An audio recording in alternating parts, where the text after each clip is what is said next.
Hare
সুন্দৰ শিৰোনামা শিৱ দক্ষ বিৰোধ শহুৰ আৰু জোঁৱাই কাজিয়া। আমি যদি সহজ ভাষাত বুজিব যাওঁ, শহুৰ হৈছে দক্ষ, জোঁৱাই হৈছে শিৱ, দুয়োজনৰ বিৰোধ, তাৰমানে কথা মিলা নাই। সুন্দৰ শিৰোনামাৰে আৰম্ভ কৰিছে জয় শব্দৰ। জয় কৃষ্ণটো যে আমাৰ ইমান প্ৰিয়, তাৰ কাৰণ কৈছে জয় শব্দৰে আৰম্ভ। জয় নম নাৰায়ণ নাথ ভগৱন্ত, যাহাৰ মায়াত সুৰমুনি মোহন্ত। যে প্ৰভু ভগৱন্তৰ বৈষ্ণৱী মায়াত অকল বিশ্ব ব্ৰহ্মাণ্ডৰ সমস্ত সকল বন্দী। বেদ শিৰো ৰত্ন ভাগে জাত প্ৰকাশ হয়, চাৰি পাঁচ মুখে হৰ বিৰিঞ্চিয়ে গায়। ভগৱন্তৰ আটাইতকৈ বেছি গুণ নাম যক গাই থকা ব্যক্তিজন বিৰিঞ্চি ব্ৰহ্মা। কেইখন মুখ? চাৰিও মুখ। চাৰিও মুখে ব্ৰহ্মাই কৃষ্ণৰ নামেই লৈ থাকে, জয় কৃষ্ণ ৰাম ৰাম কৃষ্ণৰ নামেই লৈ থাকে। আমাৰ আকৌ সমস্যা হলহেঁতেন, আমি মুখখন বেছিকে ব্যৱহাৰ কৰো খাবলৈ, চাৰিখন মুখ থকাহেঁতেনতো আমি কম বেমাৰী নহলোহেঁতেন। সাধাৰণভাৱে চাব গলে ব্ৰহ্মাই চাৰিখন মুখ পাইছে ঈশ্বৰৰ নাম লোৱাত ব্যস্ত, আৰু আমি খাবলৈতো বেছি ব্যৱহাৰ কৰো। চাবচোন, যদি আপুনি ভালকে চাই, আমাৰ মুখখন বেছি ব্যৱহৃত হয় কোৱা আৰু খোৱাত, কৃষ্ণ নাম গোৱাত অলপ কমেই হয়। চাব পাৰে, এই খোৱা আৰু গ্ৰাম্য কথা কোৱাত বেছি হৈ যায়। আমি কিমান যে পৰচৰ্চা নকৰিলে, ইখনে কৰিলোহেঁতেন অমুকৰ, সিখনে কৰিলোহেঁতেন তমুকৰ, ভাগ্য ভাল আমাক যে চাৰিখন মুখ দিয়া নাই। কৈছে শিৱয়ো প্ৰভু ভগৱন্তৰ ধ্যানত মগ্ন। কেতিয়াবা যদি কথা পাতে, ভগৱানৰ কথাই তেওঁ পাতিছে। কৈছে নমো শ্যাম ধ্যাম শুদ্ধ সত্য হিকে, যাহাৰ ব্ৰহ্মাণ্ড ভাণ্ড বিহাৰ বিশেষ। সেই প্ৰভু ভগৱন্তৰ বিশাল ৰূপ এটা আছে, একেবাৰে 14 ভুৱন জুৰি তেওঁ শৰীৰটো সুন্দৰভাৱে আছে। তাতেই গোটেই সমস্ত শৰীৰতে গোটেই ব্ৰহ্মাণ্ডখন আছে, ব্ৰহ্মাণ্ডৰ ভাণ্ডাৰ বুলি কোৱা হৈছে। সেইকাৰণে কেতিয়াবা দেহ তত্ত্বত কোনো ব্যাখ্যাচাৰ্যই বৰ্ণনা কৰে যে এইখিনিলৈ তল অতল বিতল সুতল, ইয়াতে দেখাব স্বৰ্গ মধ্য, এইবিলাক যে দেখায়, আচলতে ভগৱন্তৰ শৰীৰটো বিশাল ৰূপ, বিৰাট বিভূতি বুলি কৈছে। 14 ভুৱন, তল অতল বিতল সুতল, তলাতল ৰসাতল পাতাল, ভূ ভুৱস্ব মহাজন তপ সত্যম, গোটেইটো ভগৱন্তৰ এটা শৰীৰ, তেওঁৰ এটা বিশেষ ৰূপ। এই যে বিশ্ব ব্ৰহ্মাণ্ড ধাৰণ কৰি আছে, বাক্যটো কেনেকে দিছে? যাহাৰ ব্ৰহ্মাণ্ড ভাণ্ড বিহাৰ বিশেষ। 14 ভুৱন ভগৱন্ত শৰীৰটোতে আমি সকলোৰে নিজা নিজা কৰ্ম কৰি আছো। কৈছে নমো নমো অনন্ত মহন্ত মহাশয়, সুৰ নৰ মোহিত অজিত জয় জয়।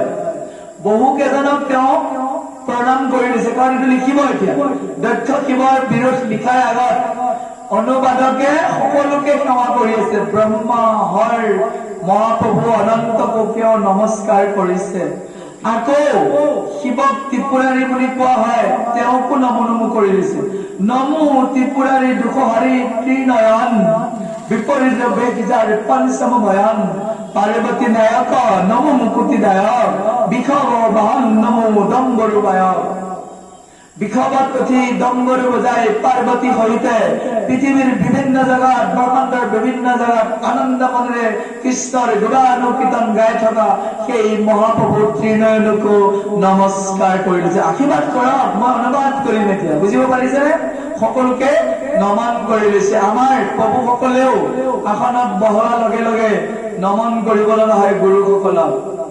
এই যে ব্যাখ্যাচাৰ্য পাতাচাৰ্য আসনত বহাৰ লগে লগে নমন কৰিব লগা হয় গুৰুসকলক আপোনালোকে বিশেষভাৱে নমন কৰিব জয় কৃষ্ণ বোলে পৰীক্ষিতৰ নাম লওক মই বুজাই দিছো এটো অলপ গুৰু লগা বিদ্যা গোপন আছিল তথাপিও গোপন বুলিবলৈনো কি আৰু একে হেৰি হৈ গৈছে আজিকালি একাত্মবোধ আপোনালোকে এতিয়া পৰীক্ষিত পাঠটো কৰি আছে এই আসনখন দিয়াৰ লগে লগে নবহিব জয় কৃষ্ণ বোলে পৰীক্ষিত কব হে মহাপ্ৰভু পৰীক্ষিত তুমি এই ভাগৱতখন শুনিয়ে পঞ্চভৌতিক দেহেৰে চিন্ময় দেহত ভগৱানৰ ওচৰলৈ গলা ময়ো একেটা ৰাস্তাই আহিছো কৃপা কৰিবা জয় পৰীক্ষিত বোলে নমন কৰি তেওঁক মনত পেলাই বহিব বহি উঠি পৰীক্ষিতে কি কৰিছিল আসনত বহি কৃষ্ণৰ দুখানি চৰণ চিন্তা কৰিছিল আপোনাৰ সবেও বহি কৃষ্ণৰ সেই দুখানি ৰঙা চৰণ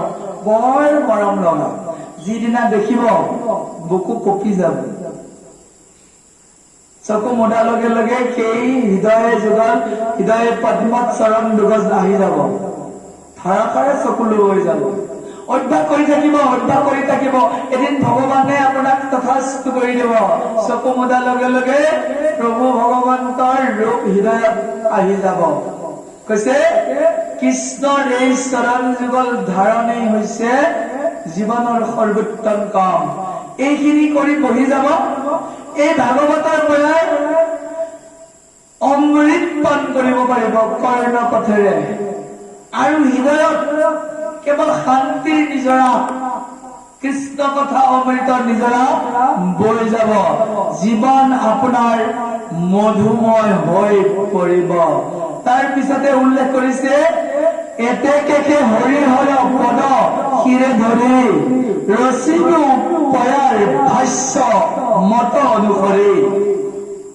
যে এই শুকশাস্ত্ৰখনৰ ভাষ্য অনুসৰি অসমতো নতুন ভাগৱতৰ ধাৰা প্ৰৱৰ্তন কৰিবলৈ গৈ আছে অনুবাদকে কৈছে জানিলো নাছিল এইটো ভাগৱত মতক অসমত পদবন্ধে শাস্ত্ৰ চাই লোকত কৰিব বেকাৰ অসমীয়াত মই অনুবাদ কৰি দি যাম বাকি সকলেতো কৰি আছে মহাপুৰুষ শংকৰদেৱে কৰি আছে গোপাল চৰণ নিজে কৰি আছে অনন্ত কণ্ঠলীহঁতেও একামত লাগি আছে তাৰে মাজত জয়ৰাম কবিও কাম আৰম্ভ কৰিছে সেই কাৰণেতো এইখিনি পালো আচলতে সেই কাৰণে ভাগৱত পঢ়াৰ আগে আগে গুৰু বন্দনা কৰিব লাগে মহাপ্ৰভু শ্ৰীমন্ত শংকৰৰ বন্দনা নকৰাকে ভাগৱতখন যদি আপুনি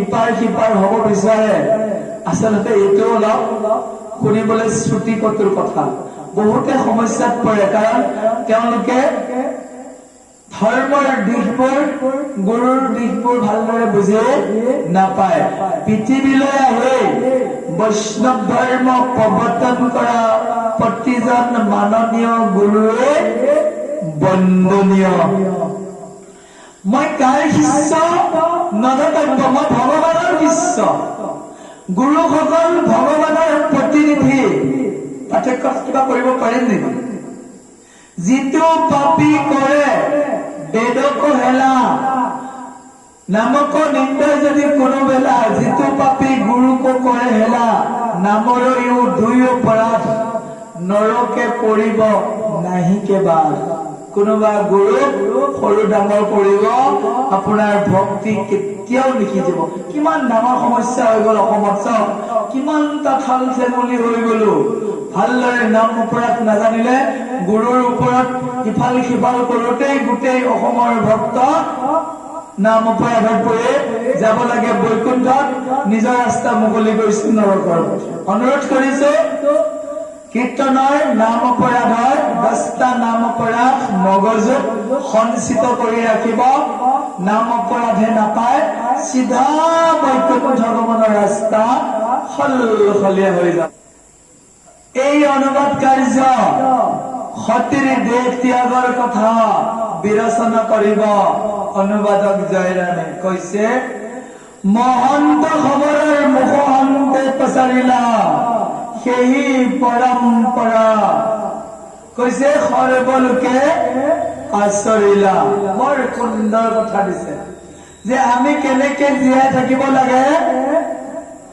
আমাতকৈ শ্ৰেষ্ঠসকলে যিদৰে জীৱন যাপন কৰিছে সদায় তেওঁলোকক আমি অনুকৰণ কৰিব লাগে শ্ৰেষ্ঠ ব্যক্তিসকলৰ ভিতৰত শাস্ত্ৰত লিখা আছে যে যিসকল শ্ৰেষ্ঠ ব্যক্তিয়ে ভাল কামৰ আদৰ্শ দি যাব আমি সাধাৰণবোৰেও সেই পথ অনুসৰণ কৰিব লাগে ইয়াতে দিছে মহাজন হব যেহি পথে প্ৰৱৰ্তয় কৰে সৰ্ব লোকে সেই পথক আশ্ৰয় আমাৰ নিজৰ জীৱনৰ কথাই কৈছো যে শাস্ত্ৰত পঢ়োতে অধ্যয়নত পাইছিলো কৃষ্ণই মানৱ জন্ম লৈছে লৈ কি কৰিছে শুই উঠিয়ে গা পা ধুই ঈশ্বৰৰ চিন্তা কৰিছিল দশম স্কন্ধ ভাগৱতত আছে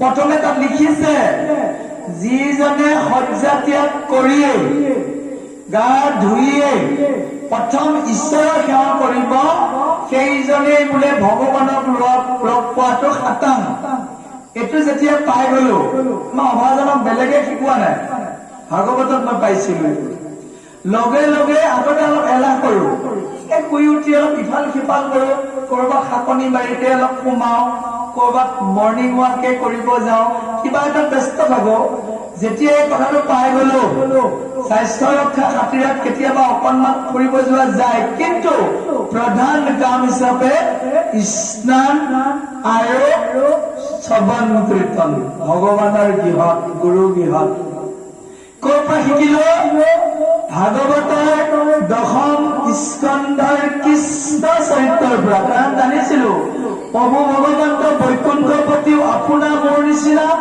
দেহ এটা লৈছিলো কিয় বহুদেৱক দৈৱকীৰ গৰ্ভত অৱতাৰ কৰা নাছিল লীলা কৰা নাছিল নন্দ যশোদাৰ গৃহত কি শিশু লীলা কৰা নাছিল সৰু ল'ৰা হৈ গৰু চাৰিবলৈ যোৱা নাই সেইজন প্ৰভুৱে আপোনাৰ মোৰ নিচিনা শৰীৰ লৈছিল নৰৰূপে নাৰায়ণ তেওঁক আমি শ্ৰেষ্ঠ হিচাপে ধৰি ললো সেই শ্ৰেষ্ঠজনে কৰা কামটো কৰা আৰম্ভ কৰিছিল ইয়াকে কৈছে শ্ৰেষ্ঠজনে যেহি পথে প্ৰৱৰ্তয় কৰে সৰ্ব লোকে সেই পথক আশ্ৰয় কৃষ্ণ অৰ্জুনক কৈছে যত যত আচৰতি শ্ৰেষ্ঠ তত তত ইতৰ জনঃ সযৎ প্ৰমাণং কৰোতে লোকঃ তত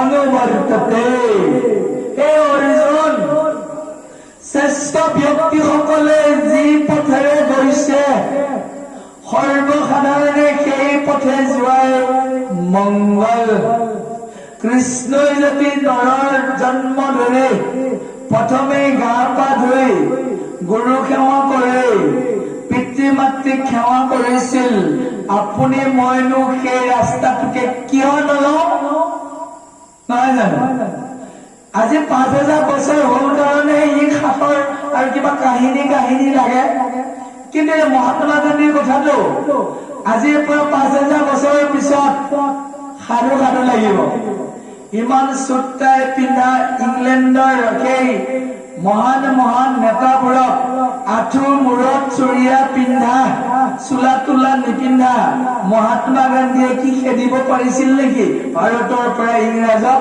নকব এতিয়াই কব কেইদিনমানৰ পিছত ল'ৰা ছোৱালী এইটো মিছা কথা কোৱা আঁঠুৰ মূৰত চুৰিয়া পিন্ধা কঁকালতে ঘড়ী খুচনি লৈ থকা লাঠি লৈ থকা এই বাপুজীয়ে ইংলেণ্ডৰ ইংৰাজক খেদিব পাৰিছিল নেকি ভাৰতবৰ্ষৰ পৰা কি শক্তি আছে আছিল ই 5000 বছৰৰ পিছত এনেকুৱা কাহিনী হ'ব আজি কৃষ্ণৰ কথা কাহিনী হৈছে বহুতে কয় এইটো কাহিনীহে থোৱা কাহিনীটো তত্ত্ব লৈ আহা আৰে কাহিনী শ্ৰৱণ কীৰ্তন এইটো তত্ত্ব সেইটোৱে নহয় পৰম তত্ত্ব কি কৃষ্ণৰ কথা শুনিম আৰু এই কাৰণে 18000 শ্লোক দিছে যাতে এজন ব্যক্তিয়ে গোটেই জীৱন শুনি থাকিলেও আমনি নাপায়। এতিয়া দক্ষ বিৰোধ কিমান বাৰ শুনিছো, দক্ষই শিৱৰ লগত বিৰোধ কৰিব, খাপাখাপি হৈ যাব, তথাপিও দেখোন সদায় নতুনত্ব আছে। কিয়? ই এটা মধুময় কাহিনী। সেইকাৰণে সুন্দৰভাৱে ইয়াত দিয়া সেই পথ আপোনাসবেও অনুসৰণ কৰিব। পৰাপক্ষত বিনা স্থানে ভোজন নকৰিব। এই ফালৰ পৰা সোমোৱাটোৱেই কিন্তু ভোজন। আমাৰ আকৌ মানুহে গধুৰ প্ৰসাদ লোৱাটোক ভোজন বুলি ভাবে, নহব। এই মুখেৰে পাৰ হৈ যোৱা খাদ্য দ্ৰব্যৰ নাম ভোজন। লাগে আপুনি তামোলেই খাওক, লাগে আপুনি পানীয়ে খাওক, যিয়ে নাখাওক, ভিতৰলৈ যোৱাৰ নাম ভোজন, ওলাই অহাৰ নাম বচন। দুইটাকো সাৱধান কৰি ৰাখিব। শ্ৰেষ্ঠসকলে কৈছে আমি অভাজনে যিমান পাৰো এই নিয়মৰ ইফাল সিফাল হব দিয়া নাই। অনুৰোধ কৰিছো একে সংগী ভক্ত বুলি বিনা স্নানে একো পাৰ হব নিদিব, ওলাই আহিব দিব। কৃষ্ণ নাম শুই উঠি জয় কৃষ্ণটো কৰিয়ে থাকিম, ওলাই আহি থাকক, অগণন নিৰন্তৰে আহি থাকক, কিন্তু যাতে ভিতৰ ফালে গৈ নাথাকক, অনবৰত অবিৰাম। অলপ চিন্তা কৰি ল'ব শাস্ত্ৰই কৈছে। তাৰপিছতে কৈছে সেইকাৰণে পূৰ্ব কবি মত অনুযায়ী ৰচিব উপয়াৰ ভাগৱত শাস্ত্ৰ চাই। পূৰ্ব কবি অৰ্থাৎ ইতিমধ্যে মহাপ্ৰভু শংকৰে আৰম্ভ কৰিছে, বাকী গোপাল চৰণ দিজে আৰম্ভ কৰিছে। তেওঁলোকে কেনেকে কৰিছে চাই লৈছে। পদ, দুলৰি, ছবি, লেচাৰি, জোনা চাই লৈছে যে এটা পদত কিমানটা আখৰ দিলে ছন্দবদ্ধ হব। দুলৰিবোৰ চাবচোন 6 6 8 6 6 8। কেতিয়াবা ছবিবোৰ চাবচোন 8 8 16 10। ধুনীয়া এটা ক্ৰমবদ্ধমান আছে। আপুনি মই সেই ক্ৰমবদ্ধমান ৰক্ষা নকৰিলে সি সুৰেই ফুটি নুঠিব। কেনেবাকে যদি এটা শব্দ এটা আখৰ এৰি থৈ যায়, পাঠাচাৰ্যই সুৰ মিলাব নোৱাৰা হয়। এইবিলাক ভগৱান প্ৰদত্ত বস্তু। কৈছে সতীৰ চৰিত কৃষ্ণ গুণ বিমোহিত, চতুৰ্থ স্কন্ধৰ কথা কৰিব বিদিত। পূৰ্ব কবিসকলৰ পথ অনুসৰণ কৰে সতীৰ চৰিত্ৰত থকা কৃষ্ণ কথাখিনি চতুৰ্থ স্কন্ধত আমি প্ৰকাশ কৰিম। তাৰ বাবে কি কৰিছে? হৰিহৰ পৰ পংকজ প্ৰসাদত অবিলম্বে আৰম্ভ হৌক সমাপত। আৰম্ভ যে কৰিছো, হে প্ৰভু তুমি কৃপা কৰিলে সোনকালে এই চতুৰ্থ স্কন্ধ লিখি শেষ হব। কাৰণ তেতিয়া লিখোতে কিমান কষ্ট। আজিৰ নিচিনা আমি মোবাইলত লিখিব পৰা, আজিকালিতো মোবাইলতে লিখা যায় হয়নে? হোৱাটছআপতে কথাবোৰ লাৰি দিলে হৈ যায়। ক খ গ ঘ তাতে আছে, ABC আছে। তেতিয়াতো নাছিল। তেতিয়া গছ এডালৰ ওচৰলৈ গৈ জোখত গছৰ সেই ছাল এৰুৱাব লাগিছিল, সাঁচি গছ আনি শুকুৱাব লাগিছিল। হিচাপত আকৌ তাক বহী পাতৰ নিচিনা বনাব লাগিছিল। তাত লিখিবলৈ যিটো চিয়াহী মহি বুলি কোৱা হয়, শিলিখাৰ ৰস, গোমূত্ৰ, কেহৰাজৰ ৰস, বিভিন্ন দ্ৰব্য সংমিশ্ৰণ কৰি বহুদিন সুন্দৰভাৱে একত্ৰিত কৰাৰ পিছত সাগৰী কলমেৰে এটা এটাকে আখৰ লিখিব লগা হৈছিল। কম কষ্ট আছিল। আমাৰ জীৱন কিমান ধন্য। মুহূৰ্ততে একেবাৰে আমি হোৱাটছআপত কেতিয়াবা শ্বেয়াৰ কৰিলেতো বেছি সময় নালাগে। আপুনি দিয়া কথাখিনি লাহেকে আঙুলি বুলালে হৈ গ'ল, শ্বেয়াৰ গ'ল। তেতিয়া সেইবোৰ নাছিল। সেইকাৰণে কৈছে হৰিহৰ পদ পংকজৰ প্ৰসাদত অবিলম্বে আৰম্ভ হৌক সমাপত। হে প্ৰভু তোমাক প্ৰাৰ্থনা জনাইছো, তুমি কৃপা কৰিবা। আৰম্ভ কৰিছো আখৰ লিখা এটা এটাকে। কাইথেলি লিপিত লিখিছিল। এইটো লিপিত অসমীয়া ভাষা নাছিল। অসমীয়া ভাষাত লিখা সেই সময়ৰ লিপিবিলাকক কোৱা হৈছিল কাইথেলি লিপি। আচলতে অসমবাসীয়ে কাইথেলি লিপিয়ে ব্যৱহাৰ কৰিব লাগিছিল কিন্তু আমাৰে দুৰ্ভাগ্য ইয়াণ্ডাবু সন্ধিৰ পিছত 1826 চনত যেতিয়া ইংৰাজসকল অসমলৈ আহিছিল তেওঁলোকৰ লগত কলিকতাৰ বঙালী ডাঙৰ পণ্ডিতবোৰ আহিছিল অসমীয়া ভাষাক কাইথেলিৰ পৰা তেওঁলোকৰ আখৰৰ ৰূপ দিছিল জানিবলগীয়া কথা আজিও অনুৰোধ জনাইছো ভৱিষ্যতলৈ এই শাস্ত্ৰবোৰ যদি কাইথেলি লিপিতে ছপাবদ্ধ হয় আমাৰ প্ৰকাশকসকললৈ অনুৰোধ কৰিছো পাৰিলে তেওঁ হবে কাইথেলি লিপিতে যদি ভাগৱত কীৰ্তন নামঘোষা প্ৰকাশ কৰে অসমৰ মানুহ আৰু এখোজ আগুৱাই যাব আৰু অসমীয়া ভাষাটো বিশ্বৰ গৌৰৱময় ভাষা হ'ব ভাষাবিদেও এই কথা চিন্তা কৰা নাই সবাৰ সুমতি দিয়ক এই আসনৰ পৰাই প্ৰাৰ্থনা জনাই আগবাঢ়িছো আমি